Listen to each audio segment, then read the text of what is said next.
Well, I've been working on repairing some of the tools that I've got up here in the basement. I got my 18-inch drum sander back together and working good. And then I worked on this 10-inch Craftsman radial arm saw. Front wheels on it, on the casters, were wore out. I made new casters for it. And then I started working on this 12-inch Craftsman radial arm saw. I'm making a new table for it. Well, I got the table pretty much all cut out and done. I need to make a fence for it. I went out and found some boards to make a fence, and I brought those in here. Well, they were pretty wet. They've been outside and they were soaking wet, so I brought them in here and stacked them up where they could dry out for a few days. One of the other things I've been working on a little bit, thinking about, is my trains. 1970, the year I graduated from high school, I went to work on the Burlington Northern Railroad as a section laborer, gandy dancer. And then in 1971, I got a job on the Milwaukee Railroad as a brakeman and eventually a conductor. I worked on the Milwaukee for 10 years. They declared bankruptcy, wound up shutting down. It was a good job until then, but I was actually on the last scheduled eastbound train. Came out of Othello, Washington, but it would come out of Seattle going to Chicago and St. Paul and that area. I didn't have enough seniority to stay on and keep working on the trains that they put together to clean up all of the rolling stock and all of that stuff that they had that came afterwards. So anyway, I wound up going to work in the woods and a few other places then. But I've been collecting some Milwaukee stuff, trains.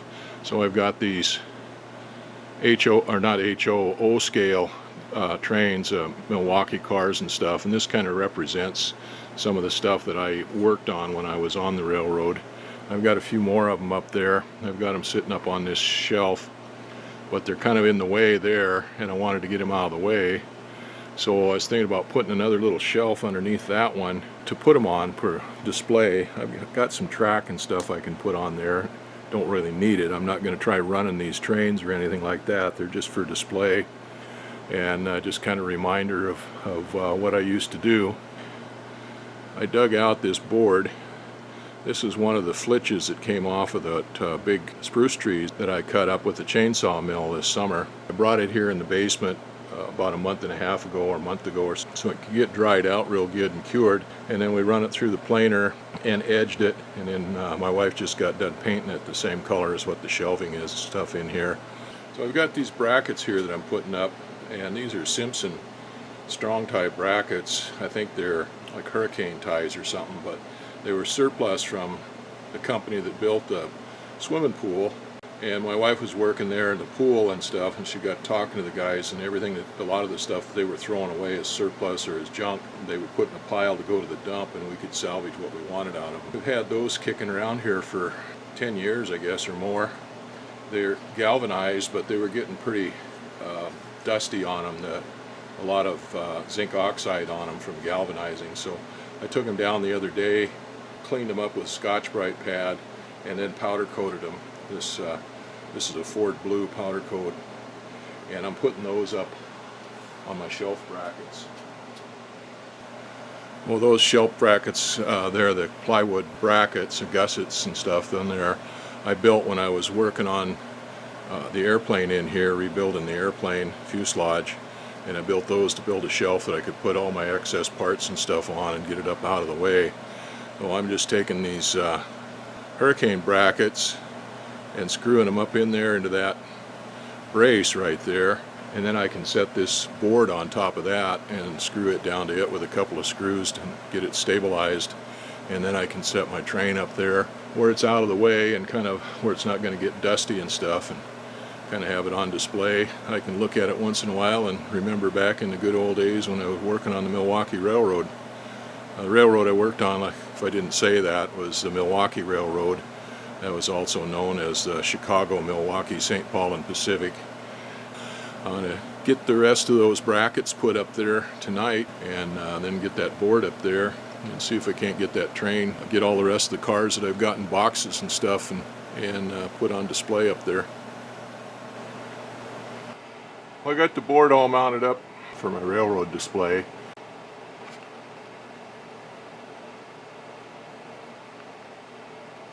I'm going to put a couple more screws in the shelf itself, or in that board itself, and then I'll put the track on there.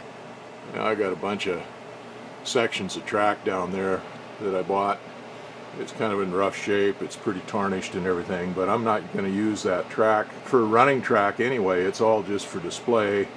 And then you have to consider that the Milwaukee Railroad was not known for its track, or I should say it was known for its crappy track.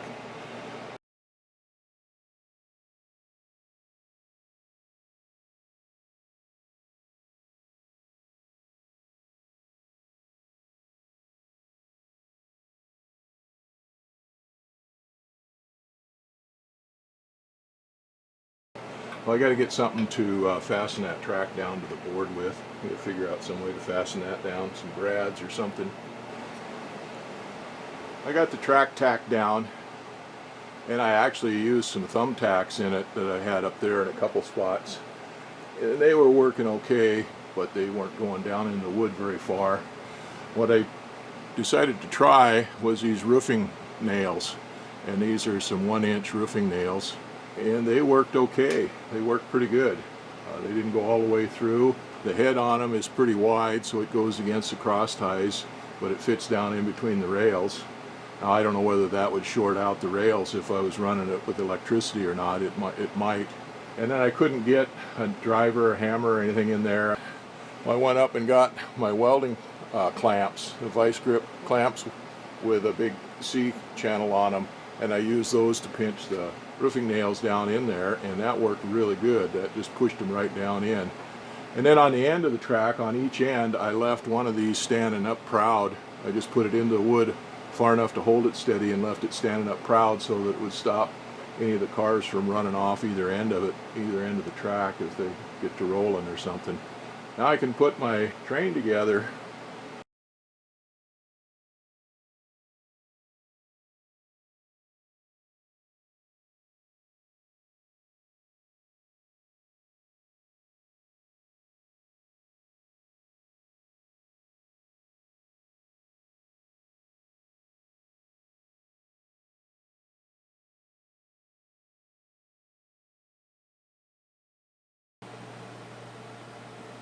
Well, there's my train display. I didn't have quite enough room there to get all my cars on there, all the train on there. And I don't have all of the cars that we did operate with, but that's a pretty good showing.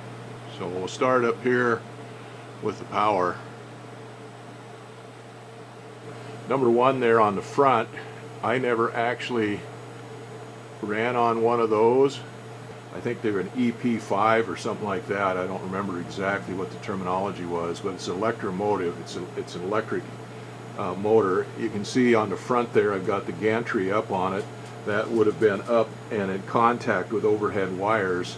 They called them Little Joes. They were built in the late 30s by General Electric for Joseph Stalin. That's where they get the name Little Joe, or for the Russians for their transcontinental railroad in Russia. And when World War II happened, then they put a moratorium on them and couldn't send them to Russia. I forget exactly whether Stalin turned them down or whether there was an embargo on them and they couldn't go, or what the deal was on them.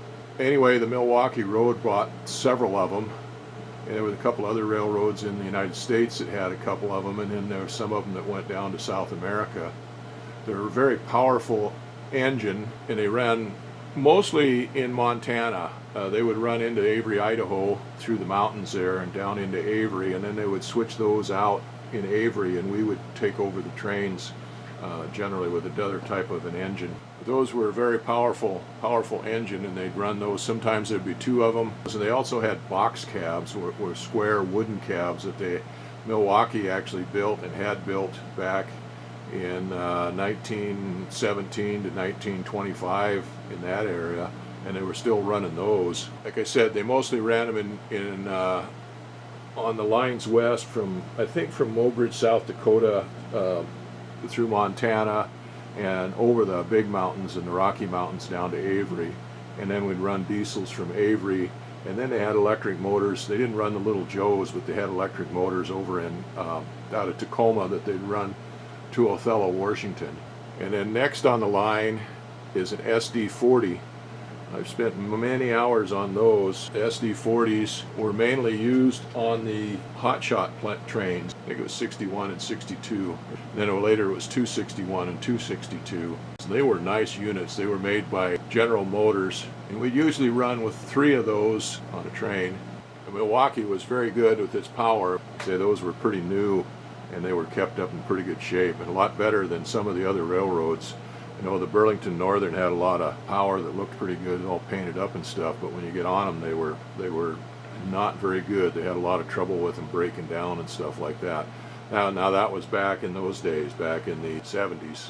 Next on the line, again, I spent many hours in one of those. In fact, I was in a train wreck where one of those tipped over and I got my arm broke and back crushed up on it, but those are at GP9. I think those were made by General Motors, and they came out in the 50s, and they were kind of a replacement for the steam engines. They used them a lot on the main line early on, and they used them for hauling passenger trains and stuff like that, and they eventually phased out the steam engines. By the time I was working on the railroad, those were mostly used on work trains and on the branch lines and stuff like that.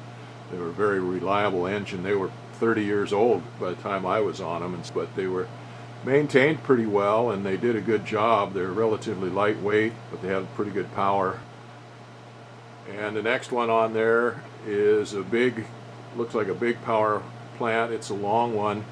I think that's a GE, General Electric built those. I think that's a 33. But those were used on the main line, and those were mainly used on 263 and 264, and then 265 and 266. 263 and 264 did a lot of stop and go and stuff like that, and then the 265 and 266 did a lot of the work along the main line. They'd stop and do a lot of switching, picking up at grain elevators and lumber mills and stuff like that. The GEs were pretty good power, but I think the SDs were better, and the GEs rocked a lot. The suspension on them was kind of soft or something, and they rocked a lot more. They weren't near as stable on the ground. So that first car there is a piggyback, and that predated the container that we have now. Milwaukee kind of pioneered the piggyback trains, where instead of taking vans and unloading them onto a boxcar or something, they would just drive those right onto the flat car and tie them down and haul them like that. And they were kind of the pioneers of that, and that eventually led to the container trains that we have now, that they use now, where they have containers stacked up on cars and stuff. So they started out with an individual trailer like that on a flat car, and then they got longer flat cars, and they would actually put 2 trailers on each one of them. And then eventually it went to the containerized traffic, as we started getting more and more traffic coming off of ships and stuff coming out of the Pacific from Japan and then later from China. That one there is representative of a wooden refrigerator car. It's not a refrigerated car, it's an ice car. They would put ice on it, and haul perishable stuff in there before the days when they had mechanical refrigerator cars. We hauled a lot of ice cars and stuff. Othello had an ice plant there, and they had ice cars. We hauled a lot of perishables, potatoes and onions and corn, fresh corn on the cob, and all kinds of stuff like that we hauled a lot in ice cars when ice started. But most of them, I'll show you another one of those down on the end when we get to it, where most of what I saw, like I saw.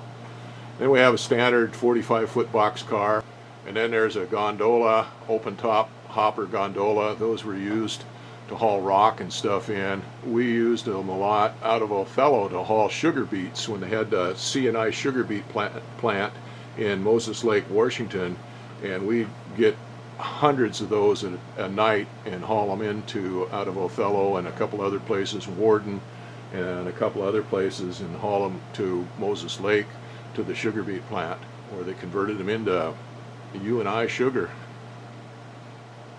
And next is a hopper. That's a covered hopper. We had small ones like that used to haul cement in, but those like that were used to haul grain and powdered goods like that in them. And then we had some that they hauled sugar in like that too. And then the next is just an open gondola. Those were a catch-all. We used a lot of those for putting rails in and ties and things like that.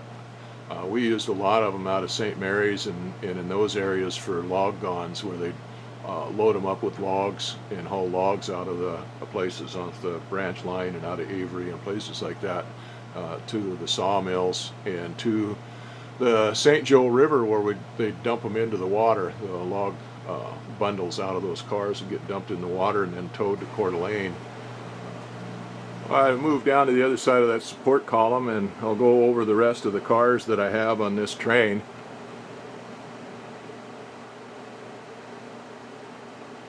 So the next car in line is what we used to call a lumber rack, and we hauled thousands of those out of lumber mills up the St. Mary's branch line and out of St. Mary's and out of Plummer, and some of them came from Montana and stuff like that, but that was one of the ways they hauled lumber. And that's got an A-frame in the middle of it, and then the units of lumber go up on it and are kind of slanted in against that A-frame and strapped down against it and hauled out in the open like that. Now, one that I never used much, that kind of phased those out about the time I got on the railroad, is a stock car.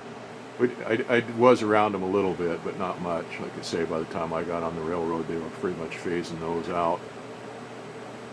Next is a tank car, and we had thousands of tank cars going into the sugar beet factory there. We haul sulfur and ammonia and all kinds of things, and then there would be ammonia that would go into fertilizer plants in places, and oil, but anyway, all kinds of things were hauled in tankers. The next to it is just a box car. That's another 40-foot box car. Hauled millions of those. For a while there, the railroad, when they were trying to go bankrupt and shut all of the granaries down and stuff like that, we'd haul those empty one way and back empty the next way. But there was just about everything you could think of is hauled in a box car. Hauled a lot of lumber in it. They had clay that we'd haul out of a clay plant up out of Beauville, Idaho. Clay was used in drilling, in oil rigs and water and stuff like that, to line the hole, to seal the holes up as they're drilling down. Also used in cosmetics and in ice cream and a whole bunch of other things that you wouldn't even believe clay would be used for. But anyway, there's all kinds of things, machinery, equipment. They used to call automobiles in those before they got to be too big to haul them in them. And then eventually they got the bigger box cars. I don't have a sample of those, but they had the 50-footers and then the high cube and the double doors and stuff like that. And it would all grain in those too. They had grain doors, solid panels made up that would go inside the box car and be nailed up against the door, and they'd be nailed up about 4 feet high or so, and then they just blow grain, corn, wheat, peas, things like that inside the box cars like that. So I handled hundreds, if not thousands, of grain doors. All right, next to it is an auto rack, and I think Milwaukee kind of pioneered the auto rack too. The first ones we had were all open, but then there got to be so much vandalism on them and stuff that they put sides on them. They put screens up on them first, and then they wound up putting sides on them, like panels like that, and eventually they had to put roofs over the top of them because of the vandalism. People would get up on bridges and drop rocks on them and stuff to break the windows out of the cars and things. And anyway, that was an auto rack. We used to haul a lot of cars from back east, take those to Spokane. There was a big yard there where they unloaded them and distributed them around the inland Pacific Northwest, and then a lot of them would go to Seattle and down to Portland, and some would even go on down onto the Burlington Northern or the Santa Fe and go down south. And then eventually started picking up cars out of Tacoma, Seattle, that were coming out of Japan. And anyway, we hauled a lot of auto racks. Next on there is a wrecker. And on the Milwaukee, if you didn't know, you wouldn't know that there was a lot of wrecks, but we hauled that wrecker around. Now that's not complete. I've got it over a flat car, and it would have either been over a flat car or a gondola, and then it would have had railroad trucks and stuff like that in there, the wheels assemblies and whatnot in there. And then there would have been another flat car or so around it that had track on it for patching the track after it got tore up and things like that. And then there would have been a box car with it that had tools and equipment and whatnot in it. They had, I think somewhere I might even have it here, I think I bought one, but I didn't put it up there. They had a a bunk car that went with it. The bunk car I've got with it is an old bunk car that they would have used years ago. By the time I was on the railroad, the bunk car was an old passenger train that had been converted into a kitchen bunk car. Spent a lot of hours on that, drinking coffee and stuff while the guys were out working on a wreck. We used the wrecker a lot. And this is an icer. That's an ice car. That's what they used to use before mechanical refrigeration. And like I said, they used those in Othello. They had an ice plant there. You can see up on the top of it that there's a little door open. They had great big areas where we'd run the cars underneath, and they had conveyor belts, and big blocks of ice would be run out on conveyor belts, and they had scaffolding up there, catwalk and stuff, and guys would be up there, and they pull the ice off of that and slide them down into holes there in the top of the car. And so there was a partition in the car on each end of it right there underneath where that door is open that they'd fill up with ice, and then you'd put the perishable strawberries or potatoes or whatever inside the car there, and the ice would keep the car cold. And they were insulated with sawdust. Hauled a lot of those, and then eventually those were replaced with mechanical reefers. And then last but not least is the gold caboose. And Milwaukee used the side window cabooses like that. They show some of those with a regular cupola type caboose in the books and magazines and stuff, and I guess they used those back east and whatnot in places, and originally they used those, but we always used the bay window caboose. But I put a lot of miles in one of those. You can see they've got a chimney stack on that in the back. Anyway, they had an oil stove in the caboose that would keep you warm in the wintertime. And then back on the back of the caboose, the tail end of the caboose, you'd have markers that you put up there to indicate that that was the end of the train. And in the daytime, they had just painted markers that you'd put up. And then at night, you had kerosene lamps that you would have to put up there. You'd have to light and put up there when it started getting dark. So anyway, I put thousands of miles on in the caboose too. Well, there's my train.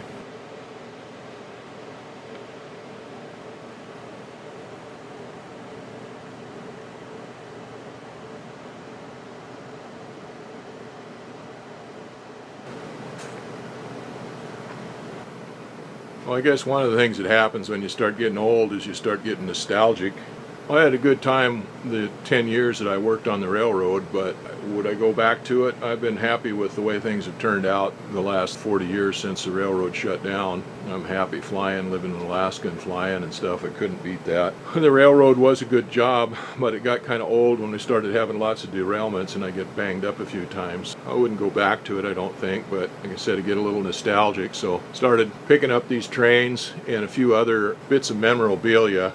And this is one of the things I got here the other day. This is a knee board, and they used to use these, give these out on the railroad, or have these on the railroad on the passenger trains for people to sit on their knees to play cards on and stuff when they were traveling on the passenger trains. So anyway, that thing is kind of cute. It's about 3 feet, 4 feet long, 3.5 feet long, and about 2 feet wide, I guess. So it's a pretty good sized poster when you get down to it. And I got a couple other posters here I'll show you in a second.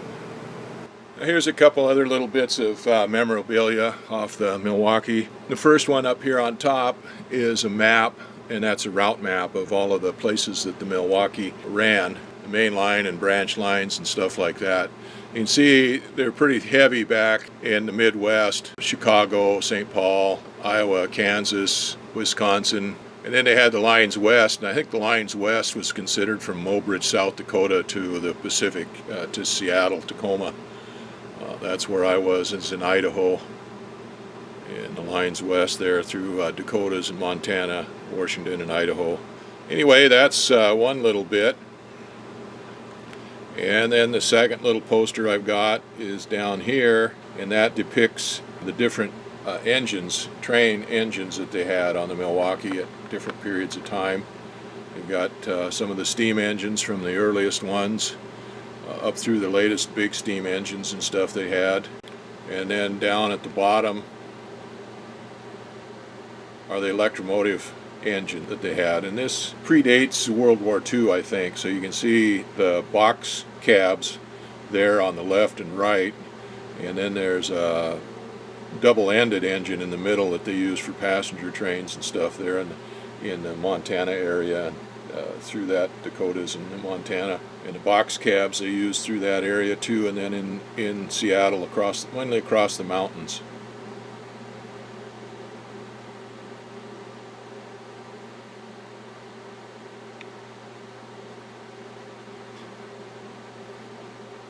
And then of course the big steam power that they had.